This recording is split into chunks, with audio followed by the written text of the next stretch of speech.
The night was quiet, too quiet for the countryside. The Johnson farmhouse sat alone under a blanket of stars, the only sound the whisper of wind through the tall grass. Inside, Lily Johnson rocked her baby, Ava, to sleep while her husband, Mark, fixed a loose window latch in the kitchen. Everything was calm, still, and peaceful. Then came the barking. It started soft, a few sharp yelps carried by the wind. Lily frowned, half asleep, thinking it was just a stray passing through again. But within seconds, the barking grew louder, desperate, almost like the animal was warning them about something. "That dog again," Mark muttered, glancing toward the porch. "He's been hanging around for weeks." Lily smiled weakly. "Maybe he's just hungry." But Mark shook his head. "No, this isn't normal. He sounds scared." Outside, the brown Labrador mix barked furiously, his body tense, claws scraping at the door as if he was trying to break in. His eyes glowed with urgency, his tail stiff, his chest heaving with panic. "Go on, get," Mark yelled through the door. But the dog didn't move. Instead, he barked again, harder, and then whined, pressing his paw against the wood. Something inside Lily twisted. "Mark," she said softly, "I think we should check." Mark sighed, but when he reached for the doorknob, a faint smell hit him. Smoke. He froze. "Lily, do you smell that?" Before she could answer, a thin ribbon of smoke crept out from under the nursery door. Lily's heart stopped. "Ava," she screamed. Mark rushed forward, throwing the door open. Heat hit them in the face. The old space heater near the crib was glowing red, the wall behind it beginning to burn. The curtains were already catching fire. Panic tore through the room. "Grab her," Mark shouted. Lily stumbled through the smoke, coughing, eyes watering. She reached the crib, scooped up Ava, and held her close, her heart pounding like a drum. Behind her, the flames roared louder. The barking outside didn't stop. In one sudden motion, Mark flung the front door open, and the stray dog burst inside, darting straight past him and into the nursery.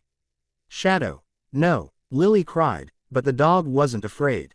He leapt at the burning curtain, yanking it down with his teeth, dragging the smoldering fabric across the floor. He pawed at the blankets, pushing them away from the fire, then turned and barked furiously until Mark followed his lead toward the back door. They stumbled out into the cold night air, coughing, gasping, trembling. Lily clutched Ava tightly as the dog circled them, whining, checking the baby's face like he needed to make sure she was breathing. Minutes later, the distant wail of sirens broke the silence. Firefighters arrived and battled the flames that had already consumed half the house. When it was finally over, one of the firefighters knelt beside them. "You're lucky," he said, looking down at the dog. "If he hadn't woken you when he did, you wouldn't have made it out." Lily looked at the Labrador, his fur singed, his paws blackened with soot. He sat quietly now, eyes soft and tired, but full of something human, relief. The next morning, Lily took him to the nearest animal shelter to check for a tag. The worker scanned his neck, and after a long pause, her expression changed. "His name's Shadow," she said softly. "He was brought here 2 years ago. His previous owner, she lost her baby in a house fire. Shadow tried to wake her that night, too, but no one got out in time. He was found days later sitting by the crib." Lily's throat tightened. She knelt beside him, tears filling her eyes. You couldn't save her baby," she whispered, "but you saved mine." From that day on, Shadow was no longer a stray.